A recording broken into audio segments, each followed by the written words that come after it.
PWM. Tenemos dos cuentitas, yo les pongo dos cuentas para que hagan. Una no la vimos nosotros, ¿sí? Pero ahora la explico porque es bastante sencilla. La que nosotros vimos es esta. NP por IPMP.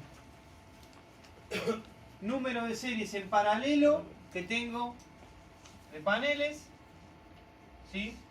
Vamos a hacer de cuenta que esto nos dio NS2, NP2, 2. ¿Cuántos módulos son? 4, ¿sí? Pero en estos puntos, ¿cuánto es la intensidad que voy a estar manejando? La IPMP. Dijimos, en serie por NP. es tensión 1 más tensión 2, ¿sí? Si acá yo tengo 24, 24, 48. Y acá en paralelo es intensidad 1 más intensidad 2, ¿sí? Entonces lo que voy a tener de circulación de intensidad de corriente es, vamos a suponer que esto es cortocircuito 912 amperes. 1824. 1824 y... Tenemos 1824 amperes de circulación en cortocircuito. Este IPMP puede ser ISC también. Yo al principio usaba IPMP, después me acostumbré a usar la intensidad de cortocircuito porque es la más alta, ¿sí? Tenés un poquito de seguridad ahí. Te da un margen, digamos, pero no está mal si lo calculás con la IPMP, porque la IPMP es el punto más alto que puede alcanzar el módulo, ¿sí?, en funcionamiento. Bien, y la otra cuenta es tener en cuenta esto que usábamos para en realidad no lo usábamos para el inversor, lo usábamos para el cálculo de caída de tensión de la sección 2, que va de la batería al inversor.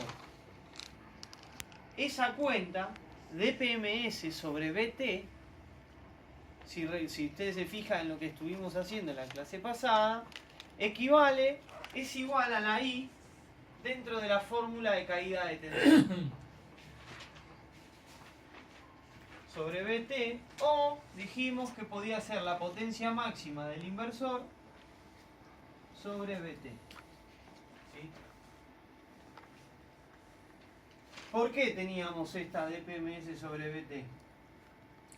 Porque así lo enseñaba Pablo hace un montón y después lo abandonamos. Después lo abandonamos. ¿Pero qué es? así? Ponele el linkito. ¿Qué te hace? Te carga menos. No es ese. Es blanco. Banco de baterías, ¿Cómo me decía mi tío? Te carga más bajo. el inversor. 1 ampere. Miliampere. Así lo hacemos hoy en día todos. Ya se dejó de hacer de la manera anterior. Entonces, vos tenés la circulación de corriente en este sentido y del regulador solo en este sentido. Va a haber una parte que se va a dividir acá, pero siempre desde el regulador hacia abajo. Antes se usaba esto. Directamente al inversor. Salir del regulador al inversor. Pero ¿qué pasa? A medida que los consumos se fueron haciendo, los sistemas fotovoltaicos se fueron haciendo más grandes, se fueron haciendo más accesibles. Yo sé que les suena locura, pero han bajado un montón de precio a pesar de todo lo que venimos viendo.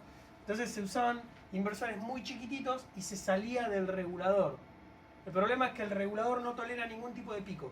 Si el regulador te dice 10 amperes, es 10 amperes de salida para acá. Vos le pedís más de 10 amperes, el tipo se apaga. No tiene los picos como tienen los inversores. Entonces esto vos lo conectabas ya a una heladera, a un motorcito. En cuanto este pedía el pico de arranque del motor, el regulador cortaba. Entonces se dejó de hacer así, se pasó directamente a usar de este tipo.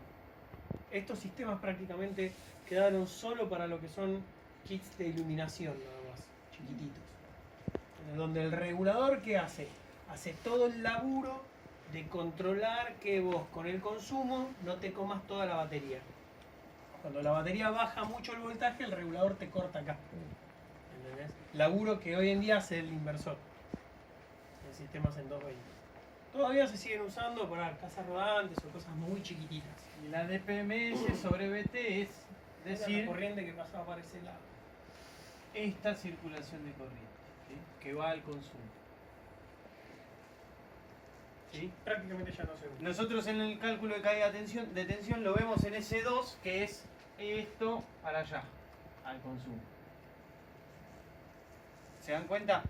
Entonces este cálculo después se dejó de usar, pero sí lo pueden llegar a tener en cuenta si ustedes van a conectar un inversor directamente al regulador. O una carga directamente al Es regulador. otro caso, que tenés el regulador arriba, etc. Claro. Exacto. O puede ser, les doy un ejemplo, embarcaciones que usan en todo en 12 voltios, salís del regulador, porque si vos pones el consumo directamente acá abajo, Lo que hicimos nada recién, controla la descarga de la batería. Mientras la batería tenga un poco de voltaje lo va a entregar y el consumo puede pedir, terminás rompiendo la batería. De esta manera el regulador corta también los consumos. Cuando la batería está muy baja te apaga para preservar la batería, para que quede ese 30% de reserva en la batería y no se termine estropeando. Este laburo lo hacían los reguladores, por eso tienen 6 bornes los reguladores. Ven que tiene uno que dice el consumo. Pues esto puede ser un consumo en continua o Claro. también se podía conectar de Un acá pequeño inversor. al inversor. Entonces, ¿qué corriente iba a ser la más alta que iba a circular por el regulador? ¿La que entraba por los paneles o la que salía por acá la que salía. al inversor? La Y ahí salida tenías de que las hacer dos. la comparación entre una y otra. ¿Sí? Le estamos explicando esto a modo para que ustedes sepan qué es Esto es esto. así. Esto venía así de los módulos. Capaz que tenían 10 amperes de módulos, pero le conectaban un inversor que les pedía 20. Entonces, el que iba a determinar qué regulador necesitaban iba a ser el más grande de estos dos. Así se hacía antes. También. Ya prácticamente quedó en desuso. De hecho, los MPPT no tienen bornes de salida. Solamente tienen entrada de módulos y hacia la batería. No te traen bornes de salida. En tensión de trabajo, digamos. La mayoría ya está asumido que la tensión vos la vas a tomar de otro lado, de otra manera, de otra conexión. Entonces esto se abandonó. Fue pasando en poco tiempo. Entonces nos quedó esta fórmula NP por ISC para determinar el tamaño del regulador. ¿Sí? Pasamos. Reguladores MPPT ahora. Acuérdense que ahí ya